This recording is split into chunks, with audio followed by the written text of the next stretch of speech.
juga. Action. Oke, kembali lagi kita di konten Norris. Long time no see untuk teman-teman semua.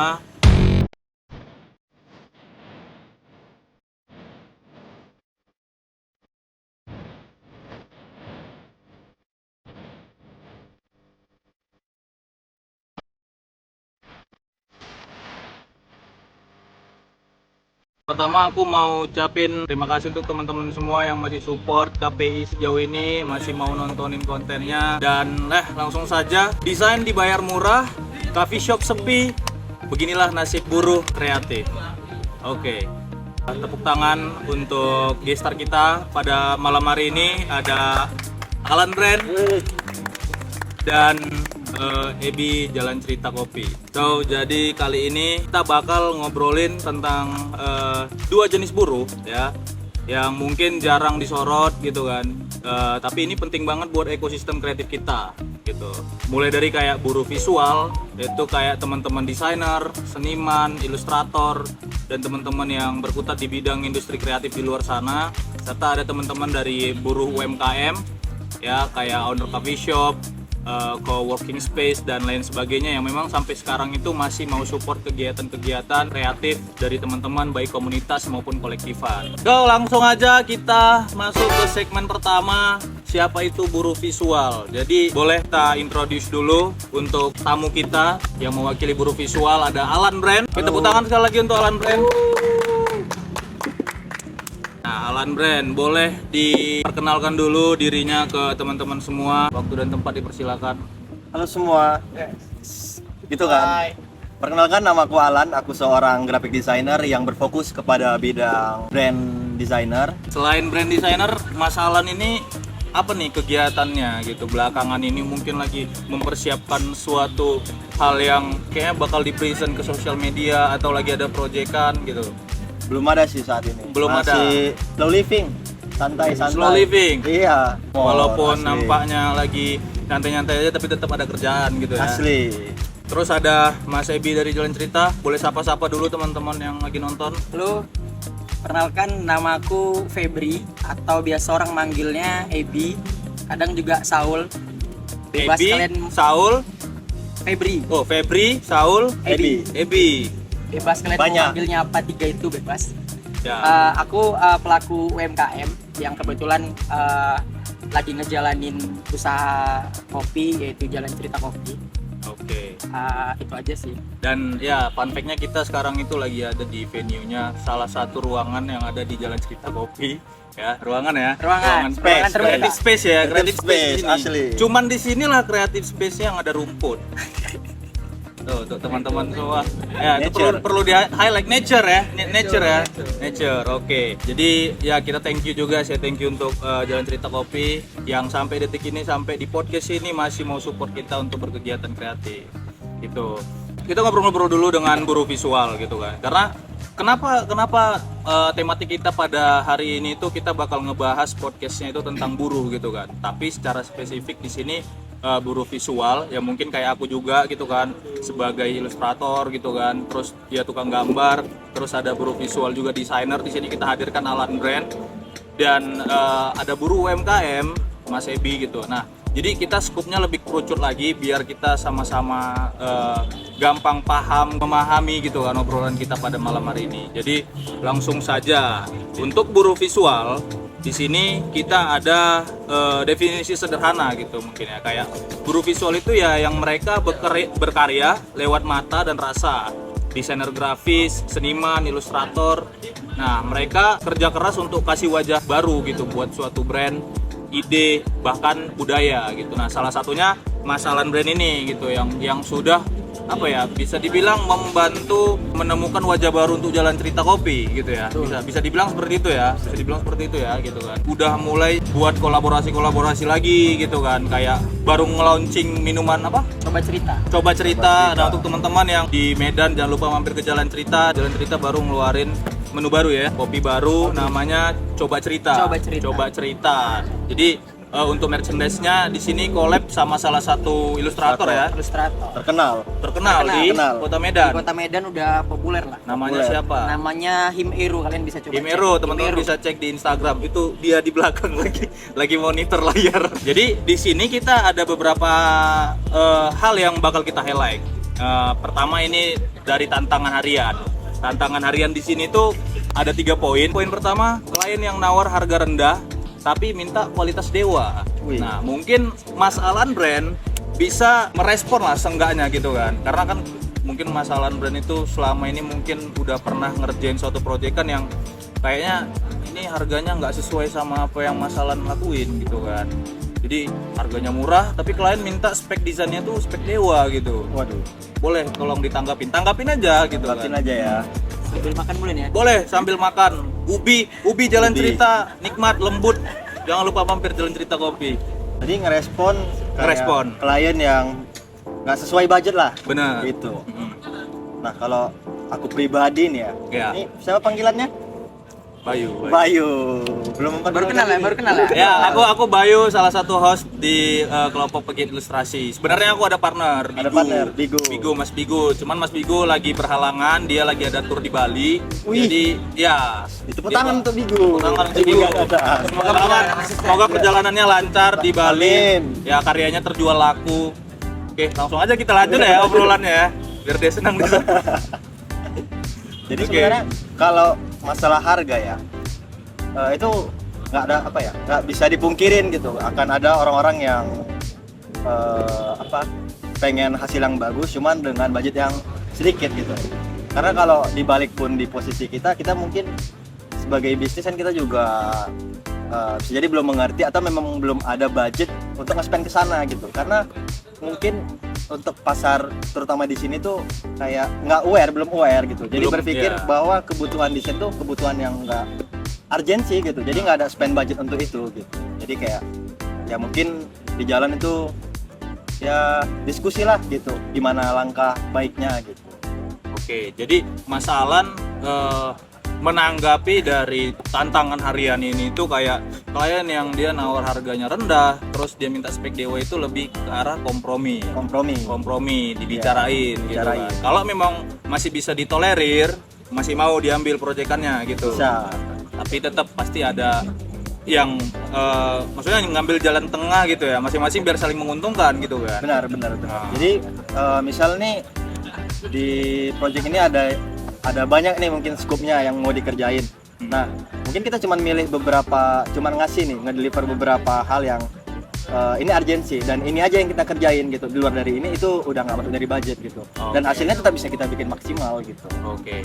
Berarti tetap ya untuk teman-teman di luar sana mau klien ngasih harga rendah tapi minta spek dewa, tetap pada akhirnya kita harus kompromi dulu ke si klien gitu ya. Barangkali dia masih belum teredukasi gitu Benar, kan. Masih benar. belum ngerti gitu. Jadi ketika kita udah kompromi, dia mencoba untuk memahami ya mungkin harga yang tadinya rendah mungkin bisa lebih naik lagi gitu kan karena dia udah mulai memahami gitu penjelasan dari si desainernya gitu. Balik juga kayak teman-teman seniman atau ilustrator di luar sana gitu kan ketika ngegarap proyekan-proyekan gitu kan. Bener kan teman-teman ilustrator ya? Benar. Jujur ngomongnya. Oke, jujur.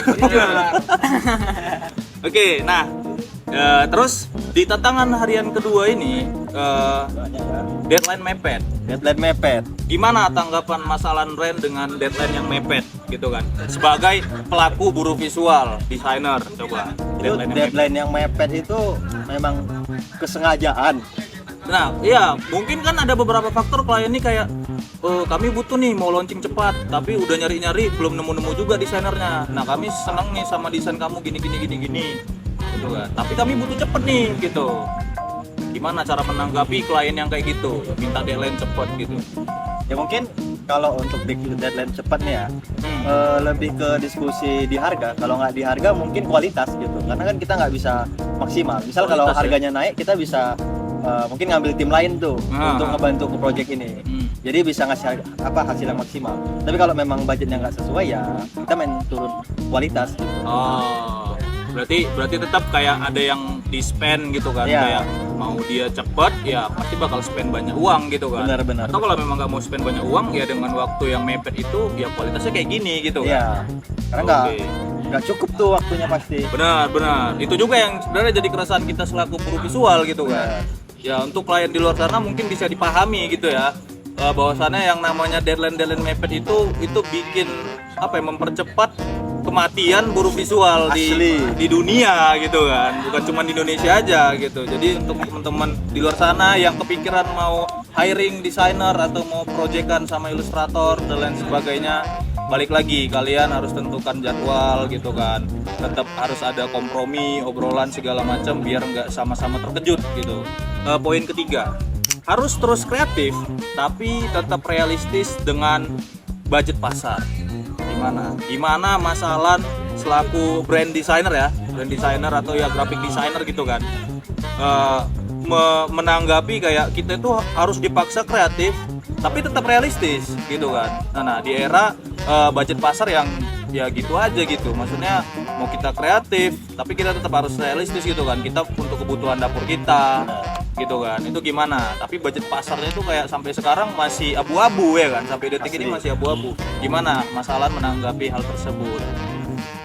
Ini cukup rumit sebenarnya kan. Benar. Karena kan sesuatu hal yang kontradiksi gitu. Iya, harus dimakan kan ubi gitu loh. Harus Boleh dicicipin ubinya, boleh. Asli, Untuk ubi. membuktikan keempukan dari Benar. diri tersebut, Empuk harus ada memang dia apa? seperti dia. Harus ada apa? Harus ada apa? Harus ada apa? Di jalan cerita. Kayak gimana Mas Alan brand selaku guru visual tuh dipaksa harus kreatif, tapi satu sisi Mas Alan brand tuh ya realistis gitu kan. Harus udah mikirin dapur juga gitu kan. Ya. Untuk ngopi ya. Tuh ngopi-ngopi, nongkrong, Jangan nanti habisnya di kopi aja. Habisnya di kopi-kopi aja. Ya nggak apa kalau di kopi teman-teman UMKM kan jadi kaya gitu kan. Bisa collab lagi, Ya. berharap gitu. Mungkin buat hasil yang sesuai aja sih gitu. Nggak memaksakan diri sih pada intinya. Nggak memaksakan diri. Iya. Jadi bukan kita bikin desain yang jelek atau apa. Enggak, cuman kayak ya dengan budget segini, kita punya waktu segini dan spend segini, ya kita cuma bisa ngasilin ini nih gitu. Daripada kita harus apa ya, terkurung kayak ini belum bagus nih dan pada akhirnya nggak kelar nih dan kita menghabiskan lebih banyak budget. Kayak ngopi tadi kan, misalnya yang ini bisa sehari kita kelarin. Cuman karena kita pengen perfect nih, kita jadi ngelarinya bisa sampai seminggu. Kan itu bayangkan sekali ngopi itu cepet atau limpul. Wah, Belum rokok. Belum rokok tuh. Asli. Untuk teman-teman yang rokok ya kan. Asli. Intinya disesuaikan ya. Iya. Manajemen waktu berarti Manajemen balik waktu, lagi gitu gitu. kan. Manajemen waktu, manajemen budget juga gitu kan. Benar-benar. Jadi desainer tuh tetap mikirin juga kayak uangnya tuh ke spend kemana aja, Ya. kayak gitu ya berarti ya. Jadi kita nggak usah kayak harus bagus semua lah gitu. Tetap ada yang harus berpikir kita quality, ada juga yang satu lagi apa? Kualitas dan quality. Apa bedanya kalau sama quality? Beda ya? Sama. Jadi yang beda apa? Quantity versus quality. Nah, itu dia. Itu dia. Lupa. Bedakan mana? Ya, berarti itu nggak bisa disamakan gitu. bisa Kalau mau disamakan. kualitinya bagus, berarti kuantitasnya Kurang. dikurangin. Iya. Kalau mau kuantitas dibanyain, pasti kualitasnya bakal berkurang kan gitu. Asli. Nice, insightful banget ya kita ngobrol di sini. Nah, tadi kita udah masuk ke tantangan harian sebagai guru visual nih. Langsung aja Gimana? kita ke isu industri. Isu Industri. berat nih biasanya. Lumayan berat. Tapi ini tenang aja, ini cuma 3 poin aja gitu. Again gitu kan, 3 poin aja. Yang bercabang.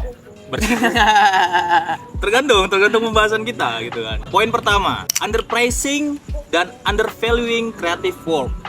Apa tuh artinya? Underpricing tuh kayak harga yang maksudnya di bawah rata-rata, di bawah standar, dan undervaluing maksudnya standar value desain dia atau karya dia itu masih di bawah di creative work, di kerja yang kreatif. Gimana menurut Mas Alan? Ya, Sekarang kan orang- gini, sorry saya potong ya masalahnya. Oke, Karena oke. masih apa ya, nggak bisa kita pungkiri sampai detik ini banyak teman-teman yang baru bisa desain, baru bisa gambar, tapi udah kayak sibuk. Udah kita buat agency, kita buat studio gitu kan. Bilangin saya. Ya. Ada tuh desain plus gitu kan. Dia cuman menang privilege USU. Aman bang, masih aman. Oke. Nah, oke. Itu tadi underpricing dan undervaluing di creative work gitu, di pekerjaan kita sebagai pelaku kreatif. Gimana Mas Alan Brand menanggapi hal tersebut? Gimana ya? Itu kayak kalaupun tadi karena kita bikin sendiri belum waktunya segala macam. Cuman sisi lain kalau kita kerja juga, ya kan kita tahu nih, tengok apa namanya Standar kita itu kayak gimana? bukan standarnya. Jadi- Coba tengok spesifikasi di loker-loker itu juga lumayan menyeramkan, enggak Spek dewa sehat. ya? Gitu. Benar, Spek benar, dewa. benar. Iya. Ya. Ada tuh yang dia nyari locker itu harus lulusan S1 desain. Pengalaman desainnya berapa tahun? Ya, 5 tahun. Kemampuan menguasai aplikasi berapa banyak? Yang lucunya dia minta pengalaman desain tuh 5 tahun, tapi dia fresh- nyari yang fresh graduate. Asli. Itu gimana caranya? Fresh graduate tapi pengalaman 5 tahun. Sama bisa bahasa? Bahasa Bahasa apa?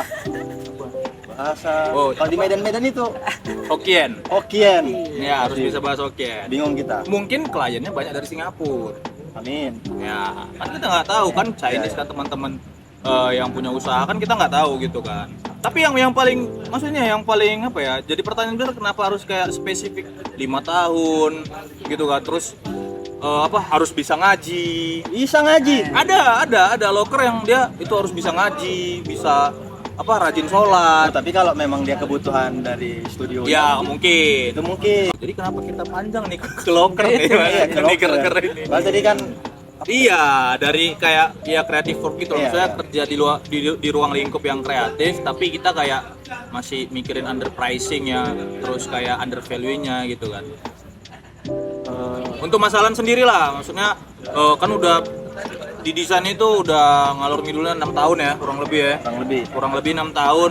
Terus kayak gimana tuh? Mungkin kayak di awal-awal mungkin kayak pasti bakal tersirat tuh kan, kayak terpikir gitu underpricing, maksudnya harga aku jatuh dulu gitu, tapi sekarang kayak udah ngerti gitu kan kayak gimana mikirin harga. Terus value kan awal-awal kita kayak masalah sendiri juga awal-awal mungkin desainnya masih gimana standarnya pada saat itu kan gitu kan, atau masih di bawahnya. Terus makin kemari kan makin improve. Nah kayak gitu pengalaman pribadi lah. kalau kita ngelihat dari pengalaman pribadi, pasti kan kalau waktu awal belajar kita nih juga butuh, kita misalnya kerja belum bisa diterima nih, Benar. cuman kan kita perlu supply nih gitu, Supply, untuk ya. dapur segala macam ya, kita buka Pasti. freelance gitu dengan standar kualitas yang kliennya memang sesuai untuk kualitas itu gitu.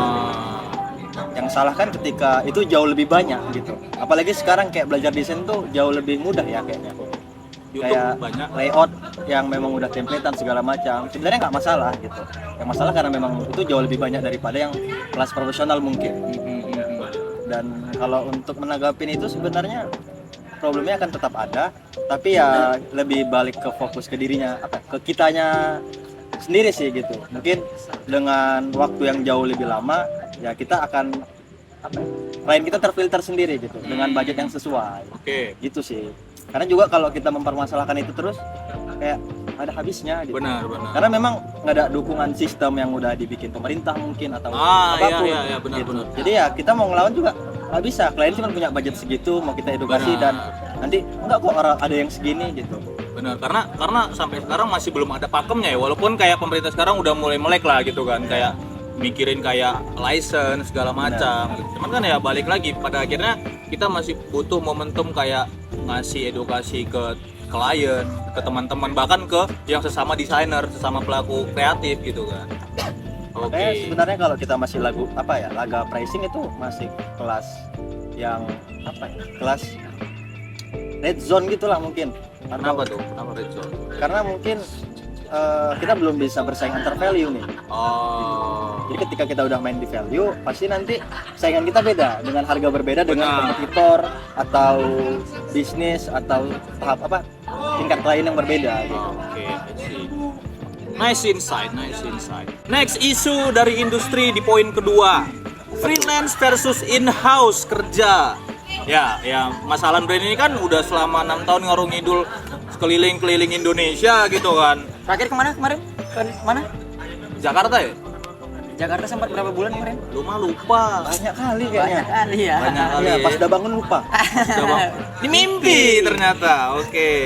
Nah, jadi poin kedua nih, freelance versus in-house. In-house. Nah, yang dimana kedua poin ini tuh pasti masalah udah lalui nih.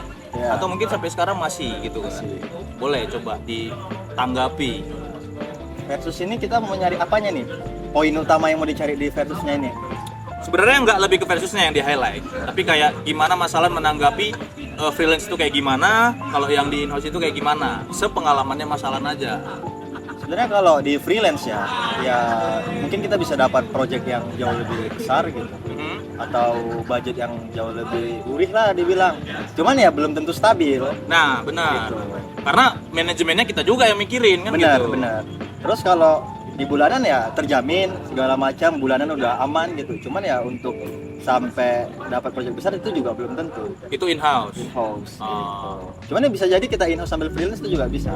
Bisa ya? Bisa balik ke manajemen benar, waktu benar. sebenarnya.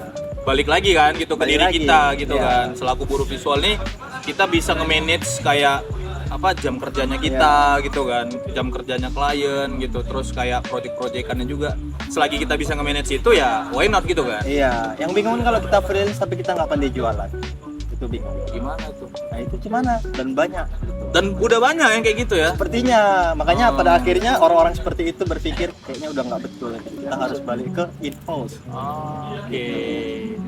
Jadi banyak yang masih mandang remeh ya dengan si freelance ini tadi gitu ya. Maksudnya ketika dia udah coba lempar lamaran mungkin kan kayak gak ada yang terima dia untuk in-house. Terakhir ya biar supaya jaga ego, ya udah aku freelancer gitu. Sementara dia nggak punya project sebenarnya. Iya. Gitu kan. Tapi ya nggak apa-apa juga gitu Apa-apa. kan. Nggak apa-apa balik lagi teman-teman ya. Survive. Iya, still survive aja gitu untuk teman-teman. Cuman kalau case-nya memang belum diterima. Cuman Iya. kalau memang dia mau freelance cuman belum pandai jualan kan juga bingung tuh, Iya. gitu. Dan itu yang kemudian jadi kayak ya udahlah berapapun budgetnya oke.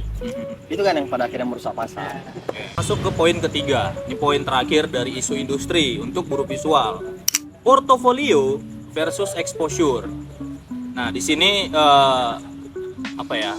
Antara portofolio versus exposure. Gimana menurut Mas Alan Brand gitu kan? Menanggapi kayak portofolio sebagai buruh visual dan exposure yang mana lebih didepankan gitu kan menurut Mas Alan Brand. Terus seberapa penting sih antara portofolio dengan exposure ini tadi? Karena kan keduanya sangat relatable gitu kan selaku buruh visual. Kita nggak ada exposure, ya kita nggak dapat proyekan. Kita nggak ada portofolio juga, kita nggak ada proyekan kan gitu.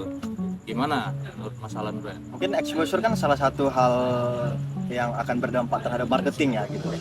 Jadi kalau kita apa ya exposure kita bagus, cuman portofolio kita enggak, itu gimana tuh? Iya, itu Atau gimana lagi? sebaliknya, portofolio kita benar. bagus, tapi kita nggak pernah nampilin ke publik, Iya. gitu. Karena kan awal-awal tuh banyak orang berpikir kayak, udahlah nggak usah di showcase atau nggak usah ditampilin. Pada akhirnya kan yang bikin kita ngerasa kosong ini bukan karena kita nggak bagus, cuman karena orang nggak tahu siapa kita. Makanya exposure itu juga penting sebenarnya. Sangat penting ya. Sangat penting, apalagi di era sekarang nih kan, Era digital ya. era digital, Semuanya serba AI ya. asli.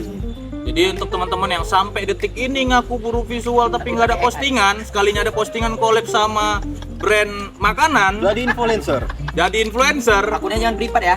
Ya, jangan privat. influencer privat, Mending fitnya disuruh buat sama ChatGPT aja. Ya kan? asli. ChatGPT sekarang udah bisa buat desain feed. Bener kan? Betul, Bener kan? betul. Nah, Setuju. iya, makanya untuk teman-teman yang sampai sekarang masih mikir nggak pede ngepost karya gitu kan. Tapi Atau- kenapa Anda jadi freelancer brand makanan gitu kan? Kenapa? Lagi pangsit. Mungkin Apalagi pangsit. Bangun dari kamar ya. Iya. Gimana tadi? mungkin orderan dari relasinya masih banyak gitu. Ah. Jadi masih ngerasa aman. Oh iya ya, mungkin ya Mungkin. kayak dia dari apa ya, mulut ke mulut mungkin Iya. ya, masih dengan cara old school. Nggak mau terlihat banyak job. Oke. Tapi LinkedIn-nya penuh gitu. Oh itu awal. Wih. Ini frame aja kok sekalian muka. Nanti ini ada fotonya di sini. Di TV kita tayangin. Iya. Mukanya di TV kita tayangin. Iya. Mukanya di TV kita tayangin. Berarti poinnya ya dari Mas Alan Brand tentang portofolio dan exposure ini keduanya sangat berkaitan. Sangat berkaitan. Gitu. Jadi lebih baik seimbang daripada berat sebelah gitu kan. Benar. Oke. Nice, insightful ya.